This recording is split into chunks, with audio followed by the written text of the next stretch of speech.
You're listening to the podcast for all of the news, notes, and breakdowns for your Ohio State Buckeyes. This is Sons of the Shoe with Nick Wilson and Spencer German.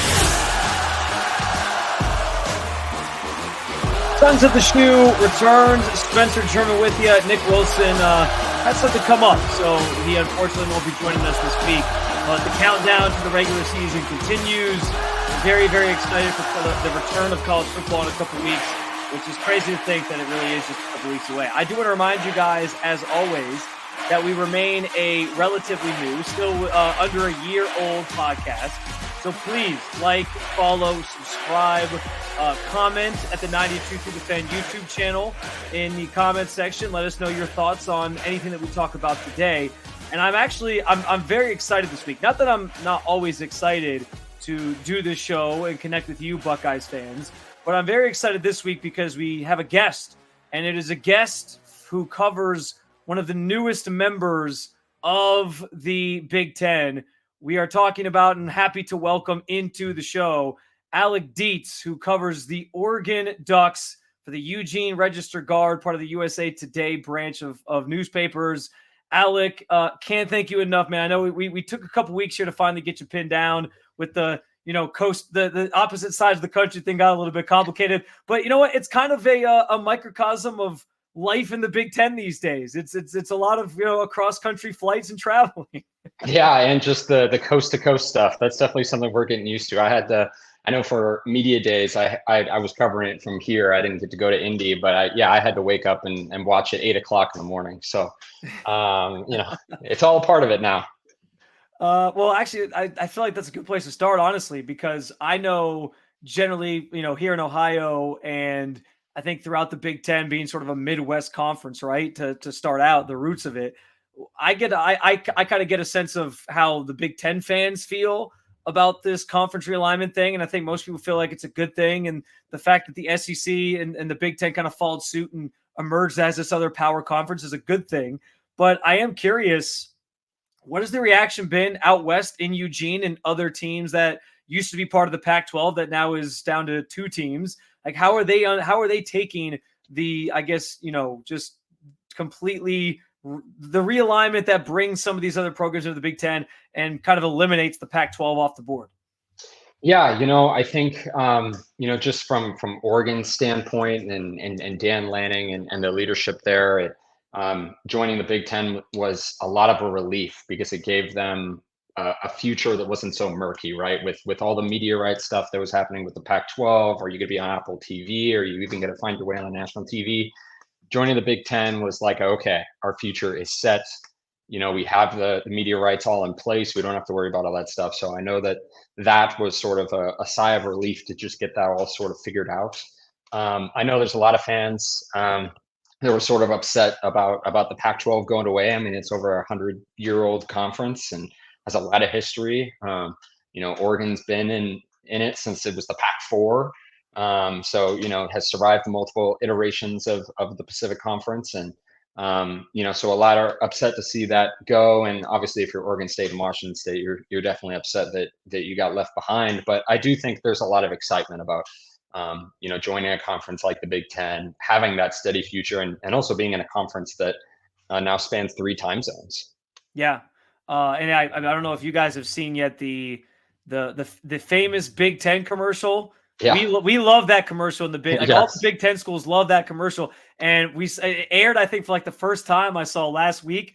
And to see Oregon pop up and Washington pop up and USC pop up, all was right in the world that they brought that commercial back. I was very happy with that. Right, yeah, and it starts in the Pacific Northwest up there too. So yeah. It is crazy how the Big Ten certainly spans coast to coast, and obviously I don't think realignment's done either. There's certainly going to be more to come in future years. I think Notre Dame at some point makes sense if they can get off of the fact that they're independent and give up that NBC deal that they have. But yeah, it's crazy times in college football. I do want to ask, as we just talk more specifically about Oregon joining the Big Ten and what it means and different matchups and things. We'll get into Ohio State versus Oregon, but I do want to know from your perspective, do you think, because we talk a lot about Big Ten football and it's kind of this gritty, the best way to sum it up actually is how Michigan won the national championship last year.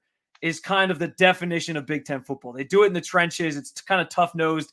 And we talk a lot about how Ohio State has kind of become this more finesse team that can beat SEC teams, right? Because that's what their goal is.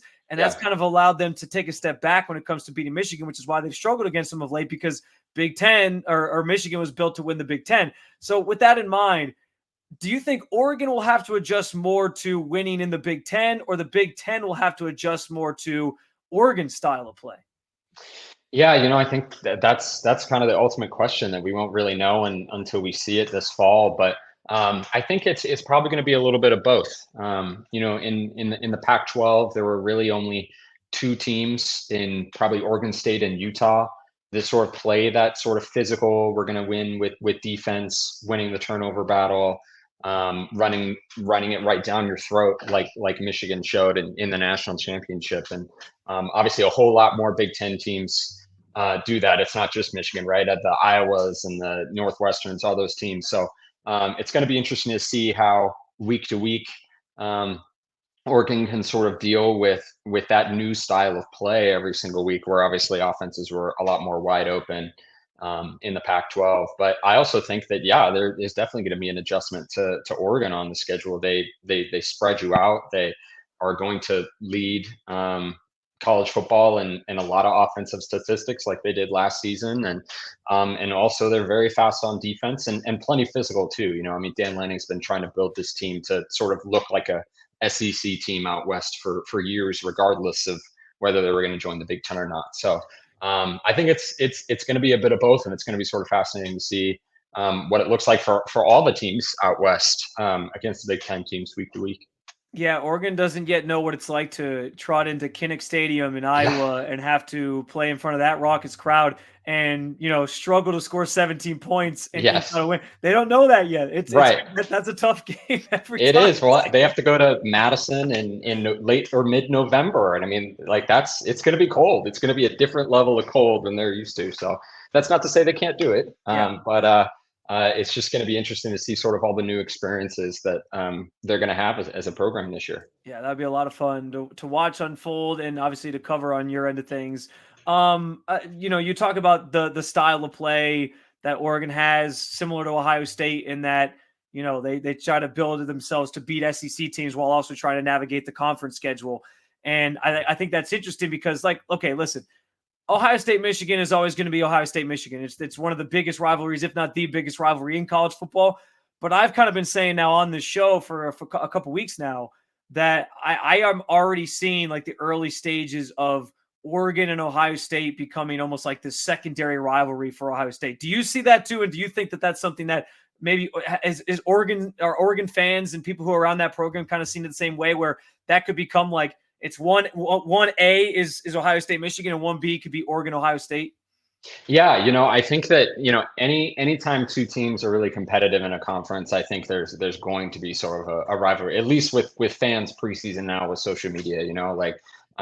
Stanford and Oregon in the 2010s weren't natural rivals, but became big rivals every single year because they were the two teams competing in the Pac-12 year in, year out. For the most part, but that was back when the Pac-12 was split between North and South, and the Oregon and Stanford were in the same division. And most of the time, whoever won that matchup would go on to, beat up on the Pac-12 South champ. So I think that just because these two teams are both vying for a national championship, they're not mincing words about what their goals are this season, and they know that they have to get through the other one to accomplish that goal at some point, whether it's October 12th at Autzen or in the Big Ten championship or in the playoff. I think that, those sort of rivalries just sort of form just because they're two teams competing for the same thing at the highest level. Yeah. And I think what's interesting too, kind of what you alluded to, is we know they play in the regular season in October, but there's a chance now because of the expanded playoff, because the Big Ten change, they don't have the divisions anymore. It's basically just the two best teams. They could play each other maybe 2 times, maybe even 3 times if things fall right in terms of the playoff. And I think that adds to the lure of this could really become something in year one of them being in the same conference. It could already be we hate them because they beat us twice and stopped us from winning a championship, or vice versa. Right. And I just think, Oregon is sort of the new kids on the block, right? I don't think Yeah. many teams in their first season in a new conference have won the conference or run the table and won every single game, right? So it sort of puts a target on your back already, and the fact that Oregon's getting all this hype, right? All these teams are seeing, oh, this team from the Pac-12 is coming in and getting first place votes to win the conference. Their quarterback is the Heisman Trophy favorite, so they've already sort of got a target on their back, and Oregon's not shying away from it either. They want to come in and win it year one. And they've made it clear that they want to compete for a national championship. They're not easing their way into this transition. So, yeah, I think it's just it's fascinating in that regard. Plus, I think both Ohio State and Oregon have both sort of maybe underachieved. Underachieved isn't the right word, but they haven't gotten over the hump and competed where they wanted to compete in recent years, since they both played in the national championship in 2014. Really. Yeah. Go ahead.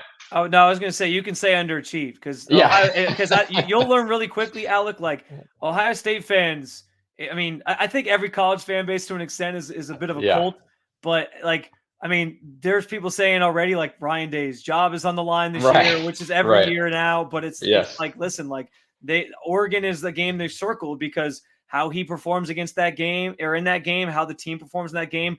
They're watching very closely to kind of decide what Ryan Day's future is going to look like. And so, yeah, I think underperformed is a good word for it, because anytime in this part of the country, like if they don't beat Michigan, that's considered underperforming. So I think that's actually a good word for it. Yeah. Well, and again, both those teams haven't been able to get over that hump to beat their rivals and get into that national championship. And for Oregon, they haven't even been to the playoffs. So, that October 12th game is going to be obviously the first one, if there is any more afterwards, but it's going to be a good litmus test for both teams that sort of have a reputation for not being able to get over the hump and win that game against a conference rival that really means a lot. So, yeah. You mentioned the quarterback position for Oregon. I sort of another comparison between Oregon and Ohio State. They both have transfer quarterbacks coming in who are, starting with their team for the first time, trying to sort of prove something and have stacked rosters around them. So along those lines, just what has the transition been like as Dylan Gabriel comes in from Oklahoma? What have you kind of seen from him, and what are you expecting his 2024 season to look like? Yeah, I think that, for the most part, when you welcome in a quarterback that's thrown 125 career touchdowns, who has 15,000 career passing yards, you got a guy that obviously has a lot of experience. I mean, almost 4 full seasons. I think he does have 4 full seasons of starting, a couple at UCF, now a couple at Oklahoma. So he's sort of been coast to coast, you could say, with the Big Ten with his playing career. So you bring in a guy that has seen it all, has been through it all as a college quarterback. And when he saw what Bo Nix did last season, and the numbers he was able to put up, you had a 1,000-yard rusher last year, you had 2 1,000-yard receivers. He's joining a proven concept of an offense that can put up numbers, that can do things. So I'd anticipate a pretty similar season to what Bo Nix did, just given the proven concept that's already there, and all the talent around him. Because obviously it starts with him. He was one of their first transfer portal commits. They wanted to go get their quarterback to say, hey, we've got a guy. Now you want to come play with him. And then it all became about building around him. So he's set up for all the same success that Bo Nix had in each of his 2 years at Oregon after he transferred from Auburn. Another sort of parallel between Ohio State and Oregon is just like the offensive skill positions that both these teams have. And, there's a case to be made for, I think, either of these teams' wide receiver groups being the best in the country. I guess, where do you think Oregon stacks up with that when you got like Tez Johnson, who's back from transferring in last year? Evan Stewart just transferred in this year. Like that group is stacked, and they have a little bit more, I think, experience than the Ohio State group, but also here in Ohio State, or here in Ohio, people are really excited about the true freshman Jeremiah Smith, who's supposed to really break out and have a good season too. Yeah, I think there's a lot of excitement, because anytime you lose your single season receiving leader in Troy Franklin last year, but you still return 60% of your yards from your receivers last season, you return your top 2 tight ends, and you bring in a guy like Evan Stewart, who just has all this untapped potential that he never really hit.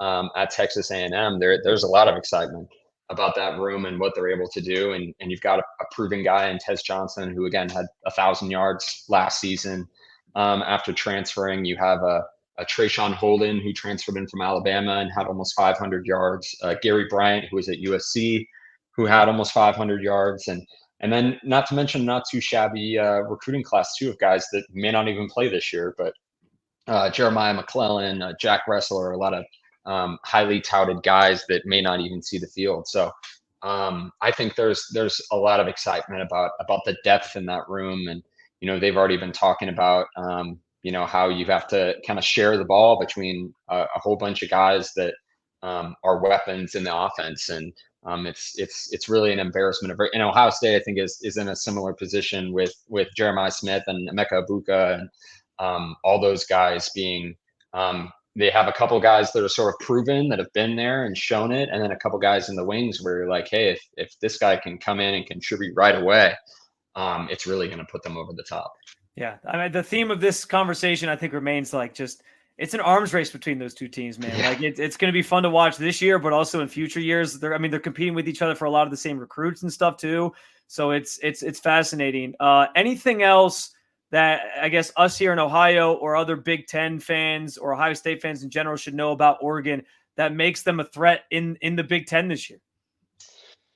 I think that Oregon's not really getting enough credit nationally. Obviously, the offense is easy and it's flashy, and you already saw it last year with what Bo Nix was able to do. And you go get Evan Stewart, who's obviously been really visible, but their defense was a top 10 unit for a lot of last year in stopping the run, and really just had a couple bad games against Washington, which everyone did except for Michigan in the national championship against that passing offense. So, and the amount of talent that they've added in that defensive backfield was really an emphasis. They added 4 guys who have 1 year of eligibility left, who are multiple year starters. They go get Jabbar Muhammad from Washington. They get Kobe Savage from Kansas State, who's a multi-year starter.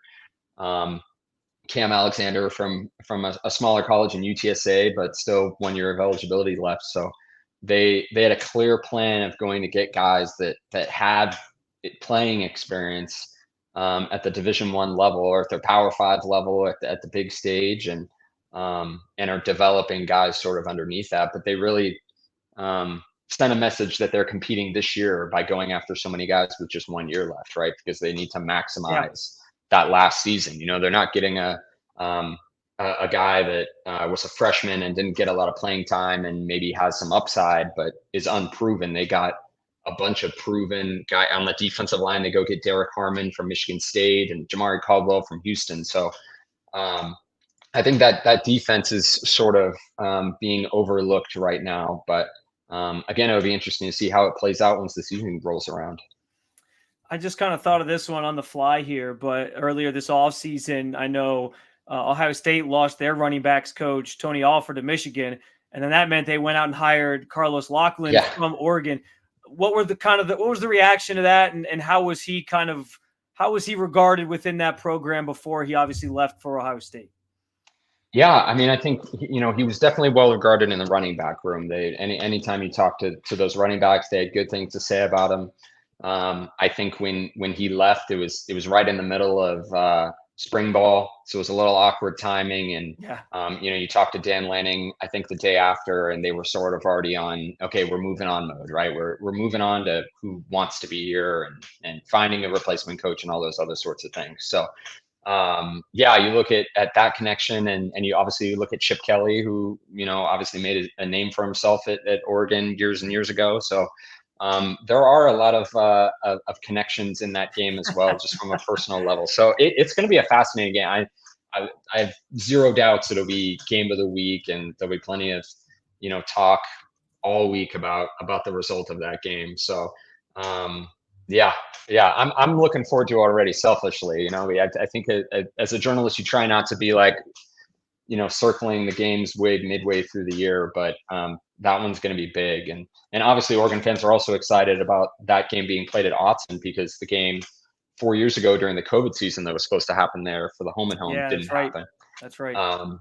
It's going to be cool for a lot. I think the tickets are already going for a lot of money. So it's especially since Oregon Stadium is just a little bit smaller. It only holds about 60,000. So it's gonna be a big game.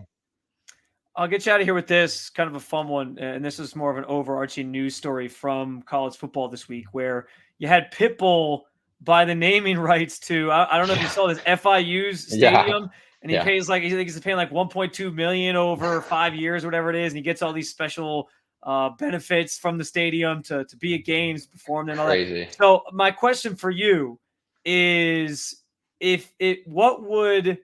what's the artist that you would want to be if Oregon sold the naming rights to Autzen Stadium to anybody?